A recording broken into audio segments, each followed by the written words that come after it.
Hello, my friends. Welcome to another bonus episode. Today, I've got a follow-up for you with Tom Randall, and what you're listening to right now is the free teaser version. The full thing is available right now for patrons who support the podcast for $5 per month or more. If you choose to sign up for Patreon, that's an amazing way to support the Nugget Climbing Podcast. That is how I'm able to continue producing and making the podcast and chasing down new guests every week, and it's a huge help. So if you have the means and want to support the show, you can sign up for Patreon at patreon.com/thenuggetclimbing. There's a link right there in your podcast app for that, and that will get you access to tons of perks. So hopefully it feels like a win-win. There are now 31 follow-ups that I've published with past guests from the show, and we typically will deep dive on a really interesting topic. Or if it's a pro climber, we'll talk about something that they sent that maybe we had talked about in our first conversation. I do a follow-up with them to hear all the geeky details. So yeah, there's 31 of those. You'll have access to all of the follow-ups as long as you are a patron, and it's only $5 a month. You'll also get access to ad-free episodes, so you don't have to listen to ads at the start of the podcast, and you can submit questions for guests who are coming up on the show. You've probably heard me ask listener questions to my guests, and those are coming from patrons who support the podcast. So in this conversation, this one is with Tom Randall from Lattice Training. Tom is a professional climber. You might remember him from the Wide Boys video. Him and his partner, Pete Whitaker, climbed the hardest off-width crack in the world. And Tom has his own training company. He's one of the best coaches in the world at this point. He's worked with tons of climbers and coaches across the full spectrum of ability level, and he and his team have collected a tremendous amount of data on climbers, measuring their finger strength, measuring some of their other strength numbers and endurance numbers, and measuring that against how hard they climb and starting to find patterns and things like that. So Tom is a wealth of information. He's been doing this stuff for a long time. He's gotten amazing results for himself and for all of his clients that he works with, including some of the top people in the world. And this conversation truly is one of the most valuable conversations that I've had so far on the podcast. I don't say that lightly. There is so much valuable information in this episode. This is a conversation that I would have killed to listen to when I was 20 years old and scouring the internet for clues as far as how to put my training together and how to get stronger and things like that. So yeah, I've been doing this stuff a long time myself, and I still thought there were a ton of valuable nuggets for myself in this conversation that I'm excited to play with. So this free teaser that you're about to listen to is the first 30 minutes of our conversation, just to get you a feel for what follow-ups are all about and to give you a feel of what to expect from this conversation. And we ended up talking for about an hour and 45 minutes. So it's a full podcast. And like I said, there's so much good stuff in this full conversation. The topic of our conversation was how to program your training as a self-coached climber, how to put all this stuff together. You guys have been learning all these amazing ideas and getting all this training inspiration from all these conversations on the Nugget.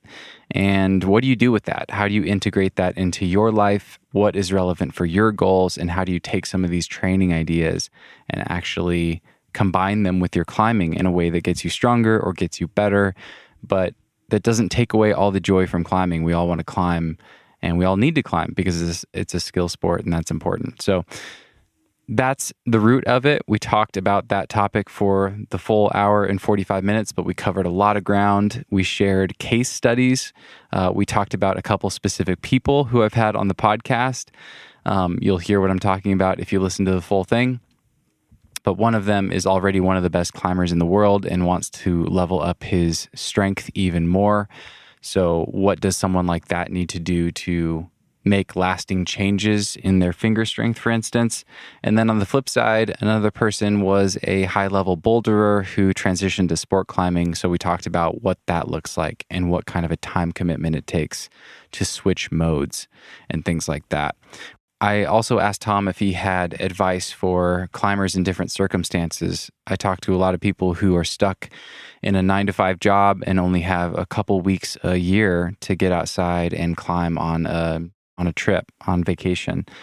So we talked about what that type of person can do to get the most out of their training and to make sure that they are able to transfer all of their training to their performance. And on the flip side, we also talked about an example person who has chosen to live on the road full time or to live in an area where they can climb year round on rock. What do they need to do to train to get stronger if they're inspired by some hard project and they want to level up? You know, do they have to take an off season? Can they combine training with their climbing and still climb year round? What do those things look like? So that's some of the stuff we covered. There's so much good stuff in this conversation. I really hope you listen to it. But yeah, you'll get the first 30 minutes for free. And if you want to continue the conversation, you can go sign up for Patreon right now and finish the conversation. It just takes a few minutes to sign up for Patreon, and you can cancel at any time. No questions asked. If something comes up and you need to conserve your finances, I totally get it. But anything you can do to help out the show truly does make a difference. So that's it. Thanks for tuning in to this bonus episode, and I hope you enjoy this free teaser with Tom Randall. Howdy. Hey, how are you, Tom? Yeah, good. Thanks. You? Good. Excellent. Yeah. What's going on, man? Well, first question was, can you hear the screaming children in the background? Let me listen. No. What about now? Nope. Zoom is doing its job. Okay, that's cool. Amazing. I can hear Sophie very definitely crying downstairs. I love it. Little glimpse into Tom's life behind the scenes. Yeah, it's definitely a bit kind of chaotic and maybe not probably not very what like a lot of other pro climbers' lives are like. Yeah, totally. Yeah. Yeah. Although some of the big names are heading that way. You know, we'll see if Adam Ondra and Alex Honnold can keep pushing standards with kids. We'll see what happens. Yeah, it's a slow. In reality, it's a slow drip, and basically, you just over time it just gets a bit harder, and you're a little bit less motivated to like push against it. It's doable, but you have to be super motivated. And then, like 5 years in, you go, "Oh, I kind of can't be bothered on this particular thing anymore because I just don't want to fight against it for 5 years." And then 10 years down the line, you go, "Oh, I don't want to do that anymore." And you just slowly don't do it. How old are your kids, Tom? They're 10 and 7. Okay. And I don't know this about you. Where to give us a sense of like when your hardest climbs have happened relative to having kids? Oh, all of my hardest climbing has happened since I've had children. Amazing. So that is reassuring for people because I climbed my first 8B. So what's that? 13D. Yep, you got it. 1 month after my first child was born, and then 6 months after I climbed my first 8C. Oh wow! And then it's just like I haven't climbed 9A, so maybe I'll blame that on the kids. How old were you when you did your first 8B? 31 years old. Okay. Damn, that's cool. That's encouraging as well. We've got time. It took me 5 years to get to 7A. Okay. Wow. Yeah, I'm not a very good climber.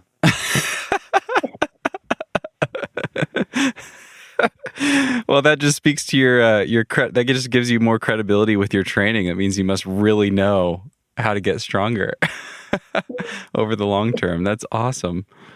Yeah, really stubborn. Really stubborn. Yeah. That's amazing, man. Well, it's good to have you here again. Yeah, it's gonna look forward to seeing what we can get into and what we can kind of pull out from value to all those listening, and the usual stuff. Because as you know, I like theory and I like methodology and all that sort of stuff, but I'm most really interested in making sure it's practical for others to go away. And as a coach, I suppose, educating and saying how to do things with best practice. Totally. Yeah, totally. Same. I mean, that's at the heart of what I'm always trying to get to with this podcast, is how do I take these insights and make it actionable for myself and hopefully for as many people as possible listening. So yeah, today's topic, tell me what it is that we're going to be talking about and why this felt like an important topic to cover. Is this something you get a lot of questions about, or you just feel is missing a missing piece of the training information that's so prevalent these days on the internet? I suppose the headline or the summary of what I'm keen to chat about really is all around this concept of self-coached climbers and the ability to take the pretty huge amount of information, which is very readily available on the internet or in books nowadays, and take the methods and the theories and the ideas of what you can do within your training and apply those into building a basic functioning program for yourself. So really, I want to get people to the point where they can walk away from this podcast and go, okay, I grasped the starting point of a training program, the middle, the mess, and what I need to do roughly, and then what should it look like at the end if you've built something reasonably effective. Because yes, it'd be great if people come and, get a training program from Lattice that's written by a coach, or do a Crimp Plus skill template program within the app. But I also appreciate that there's loads of people out there that go, I just want to do this myself, and I want to program and put everything else by my own power, which I know is really fun to do as well. And it's a challenge. So I'd like to, give people the framework under which to do that. Awesome. So yeah, just a deep dive today on programming your self-coached training for climbing. And yeah, a lot of people, something that's so common with self-coached climbers is they listen to a podcast like one of, the conversations I've had on the Nugget, and something specific stands out to them and they want to try to add just one thing to their normal climbing. Maybe they're like a 3 or 4 day a week gym climber, but they've really noticed that they could improve at this one thing. And so they add just one element of their training. So I think it'd be interesting. We can start at kind of the top level and just get, where you start with an athlete that's brand new to this stuff. But I think it'd be interesting to cover how you would program like an entire training program that covers a bunch of different things towards a big goal, versus how you would integrate a little bit of training into someone's normal climbing if they just want to kind of test the waters and, for instance, try out like a 6-week hangboard block and add that to their climbing just to get a little bit of finger strength, and how you think about all that stuff. But yeah, maybe to start, when you are talking about programming training, what are the biggest picture items? Like, what are the foundational things that you start with when you're talking to an athlete about this stuff, or a coach about this stuff for the first time? Well, I think the first thing to do is, importantly, you've identified it yourself, is say, look at the big picture items, the real foundational elements, because the vast majority of individuals and coaches that I've trained over the years, they always want to go into the detail very quickly when they start putting a program in. So keep the hell out of the whole detail thing until right to the end. That's so important I want to overstate that, because I've done lots of training sessions with people where after 15 minutes, they're in some really cool bit of theory and you go, no, headline, summary, foundation, big picture. So that's correct. But in terms of the ordering of the big picture approach, I think the first thing that most people want to do is get some kind of objective view on, one, where are they right now in terms of a climber, an athlete, however you want to term that. So that's, what are you currently doing in your everyday life of climbing activity? Are you someone who climbs once a week, 5 times a week? Are you mostly indoors? Are you on a hangboard? Are you at the crag? So build up a realistic, objective profile of who you are as a person. That's really important. You want to get it down on paper and be able to keep referring back to that. And then secondly, is that you want to understand the relative strengths and weaknesses that you have within your personal ability as a climber. And that's ideally across skill set, so technique, the physical side of things, and then also the mental, psychological mindset side of things. And the easiest way, I think, for people to do that, if they want to do it on a low budget, but end up with a basic strength and weakness assessment that's practical and actually works pretty well, is get together a group of maybe 4 to 8 friends who know you reasonably well and climb with you reasonably regularly, and ask them on a piece of paper privately, so you can't see the results until the end, and ask them to rank your top 3 strengths and top 3 weaknesses as a climber. And they can go for any category you want. You just have to ask them to define those, what they know about you as a climber. Get them all to write it down on a piece of paper. It's an amazing thing to do on trips on rainy days. And then collect together your pieces of paper, open them up, and look at what are the common messages across 4 to 8 climbers who are your friends. Because I pretty much guarantee you that your close friends actually know you very well, and you will get answers that are quite meaningful on that front. Oh, I love that. That makes me so curious. I can't wait I want to do that. I'm like nervous too, but I think that'd be so valuable to do that with people I climb with. That's a great idea. I still have notes from some of the ones that I did with my friends back in like 2006, 2007. And I was shocked by a few of the things they said, but shocked in the way that it kind of hurt, because I went, oh you're right. You know it's true. Yeah.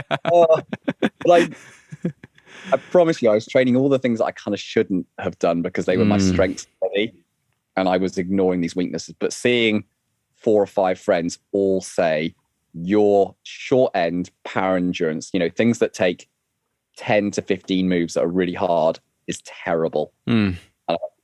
You're right. It is. Yeah, that's a great example. I'm curious, any other examples that stand out for you? Anything you still remember from that 2006 or 2007 timeframe? Finger strength was my other one. Okay. Back then, I could barely hang a 20 mil edge two-handed at body weight. Wow. I would shake. I remember doing it. Yeah. Wow, that's also amazing. You've come a hell of a long way as far as that goes. I have that image frozen in my mind of you. I don't know if it's Ollie standing next to you or what, but you're balled up on that, that Beastmaker center edge with like a 5-pound or 10-pound weight in your other hand. So, yeah, incredible. I'm definitely the product of plenty of training and being incredibly weak initially, and it was because I put a high degree of focus and trusted the things that people had told me were wrong. And this, I suppose, takes me to the summary headline concept of when you have identified all those things as an individual that you might be looking to work on, and your weaknesses or your areas of potential, however you want to term it, is you want to then say, I can only realistically work on 1 to 3 things in a particular training cycle, and keep that kind of focus on it. So say, yes, I can work on finger strength and upper body power, or I can work on my roof technique and my on-sighting confidence, but be quite focused in any one training cycle, because I've definitely seen poor results from training programs of those that identify 8 things to do and they go, I'm so psyched, I should just work all of these over the next 6 months. and they just end up with no focus. It's better to do 2 really well than do 6 in a mediocre manner. You'll have a more meaningful result. Totally. And it makes sense hearing you give those examples why those might be good pairs. Finger strength with upper body power. You can train those in a complementary manner. They don't really take away from each other too much. Same with steep climbing and on-sighting confidence. Can you give us examples of pairs that you would want to avoid, like things that would be mutually exclusive in a way? They take away from one another. I'd say the two pairs that would be very difficult to work are to work strength and power endurance in the same cycle, or to work endurance and power endurance in the same cycle. So the two parts of the kind of energy system, which are next to each other, if you work them together, you end up with this weird blend of something in the middle, and it's not particularly effective. So you can work very high-end strength and really low-end base endurance to work together. That works okay. But a combination of stuff in the middle and next to each other, I don't see it as being hugely successful in most cases. Oh, that's good to hear, because I guess that would have been intuitive to me as far as the strength and the power endurance, because the power endurance just takes so long to recover from, and it's going to zap your high end. But I would have thought that the low end endurance and the power endurance would have been a decent pair. So you think it's better to avoid that combination? Yeah, because if you're trying to develop and improve your power endurance, what you're really talking about here is refining your base capacity for aerobic work, so that endurance work, and you're refining it to the demands of your sport.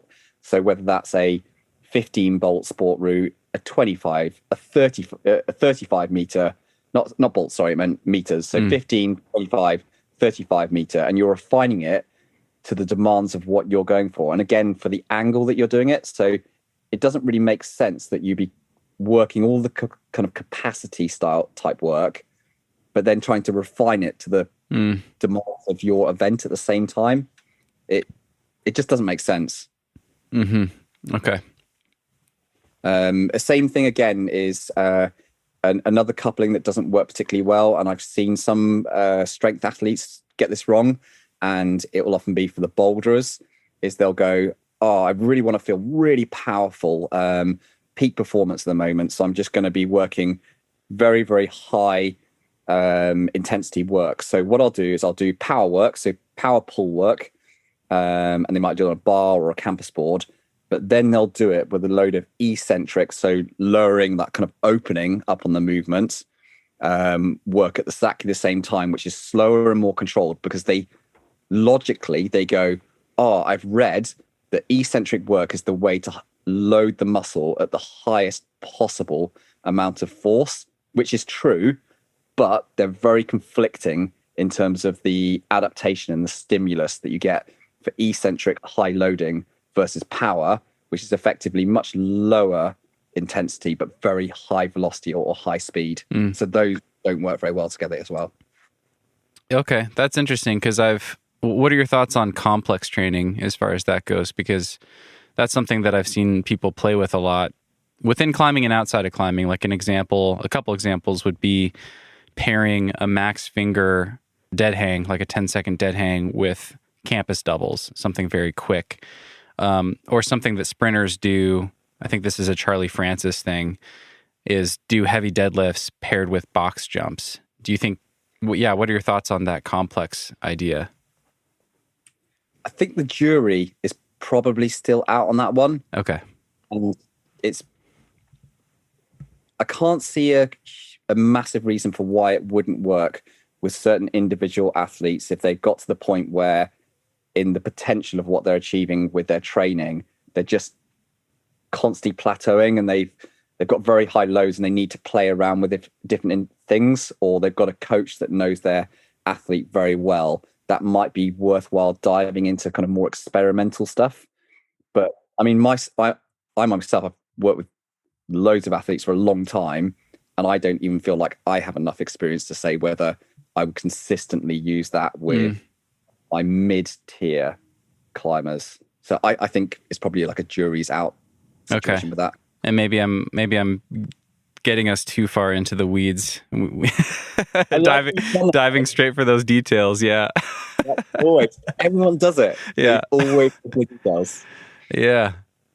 All right. Awesome. I wanted to ask one quick clarification that just came to mind about this, collecting information from your friends.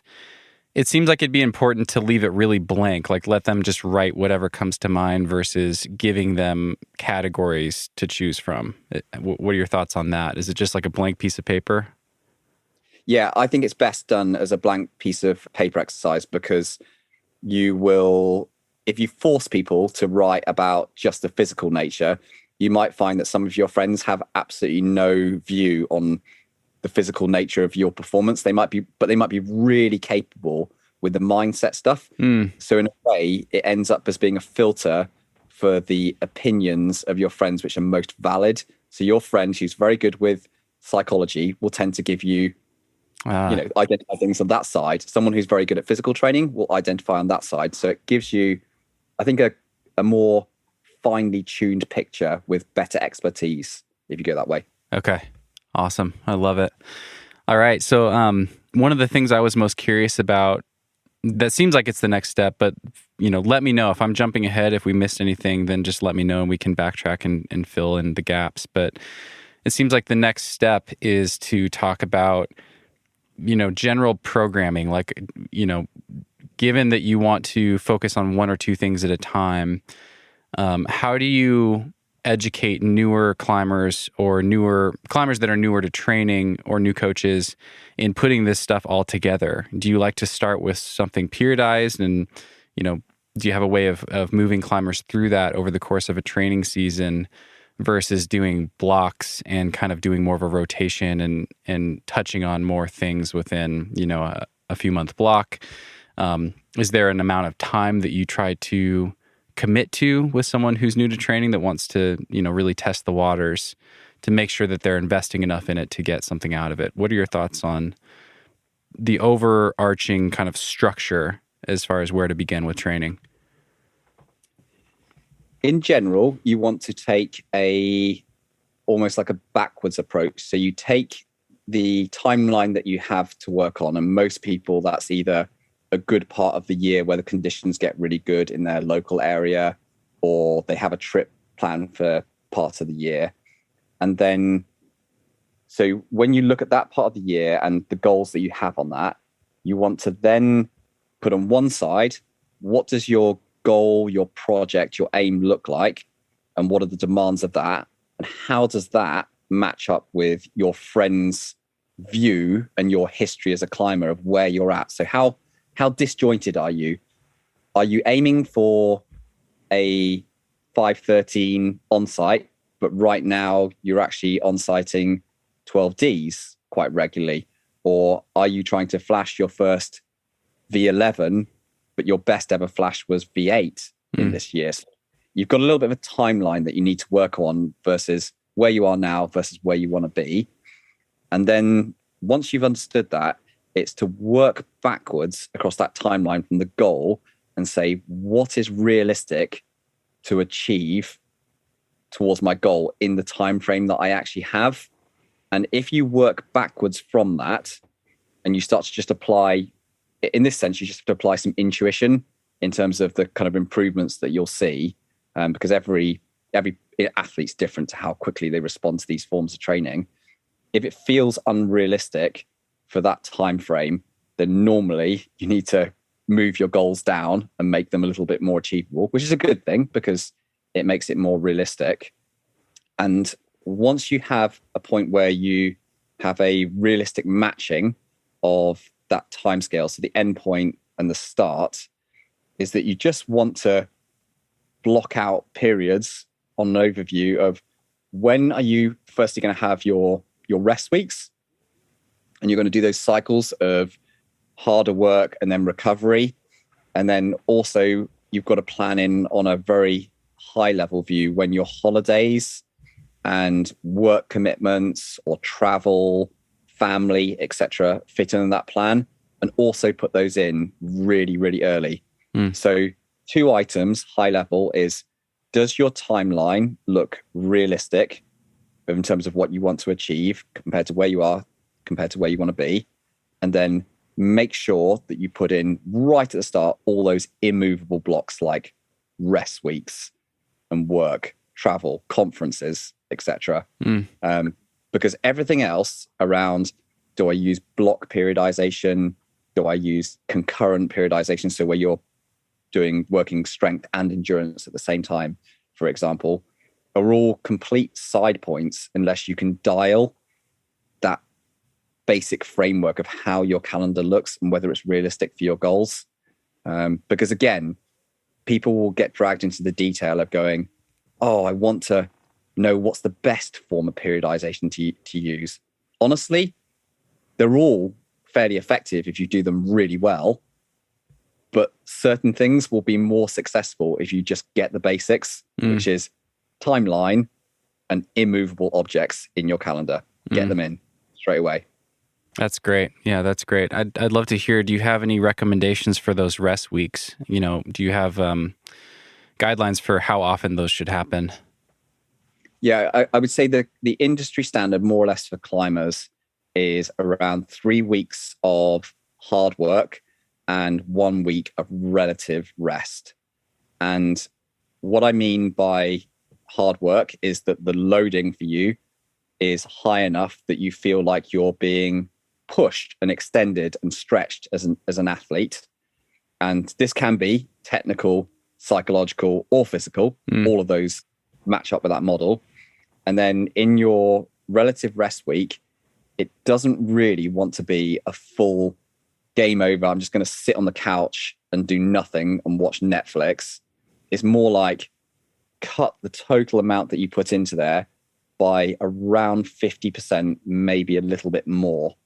And that's what I mean by the relative rest.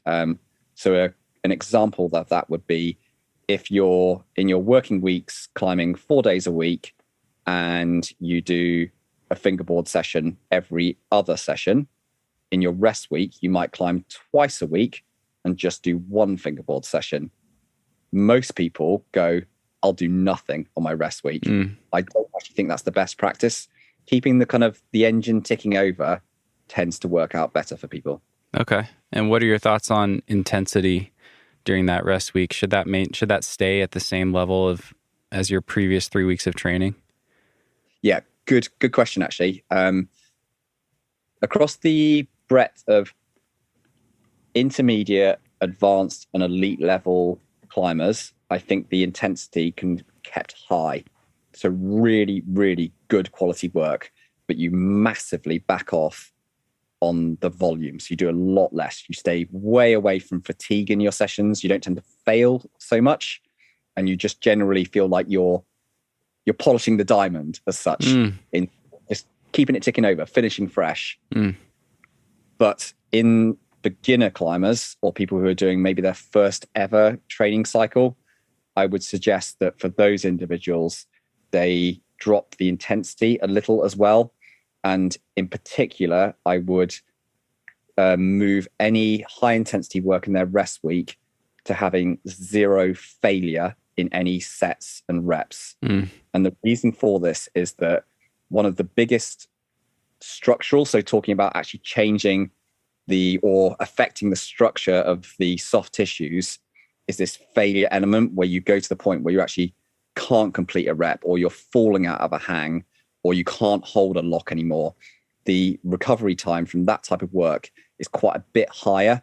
So try and cut that down in that rest week, just because you're already, pushing your body pretty hard, asking it to do its first training cycle.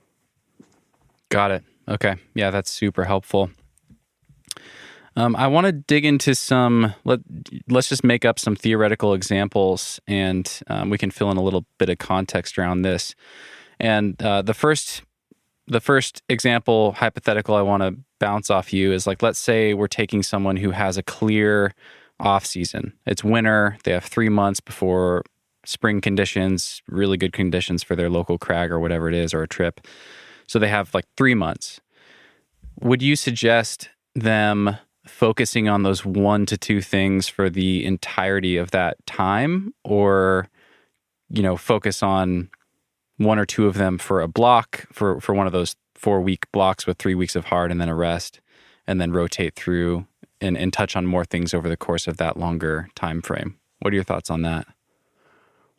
I think I'd probably default to saying that in the first instance, as long as the climber isn't very injury prone or has a history of constantly overtraining, overreaching with their work, would be to concentrate and focus on 1 or 2 items.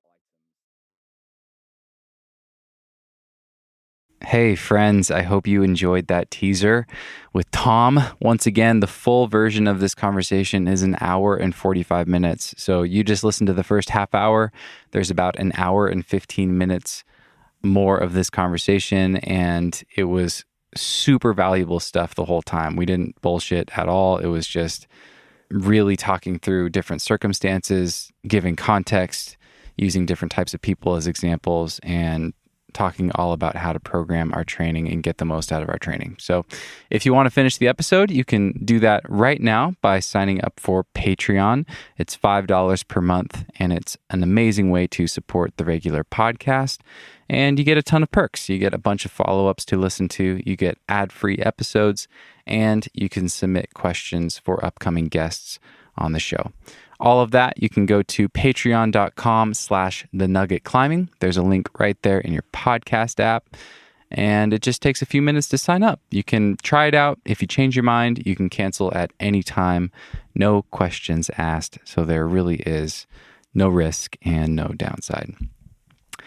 And that's it, my friends. I appreciate you all. Thanks again for listening, and we will see you on Monday for another regular episode.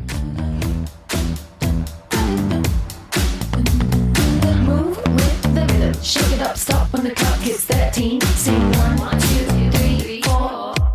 Cause no one can do it like we do it, like we do it, like we do it. Cause no one can do it like we do it, like we do it, like we do it. Cause no one can do it like we do it, like we do it, like we do it. Cause no one can do it like we do it, like we do it, like we do it.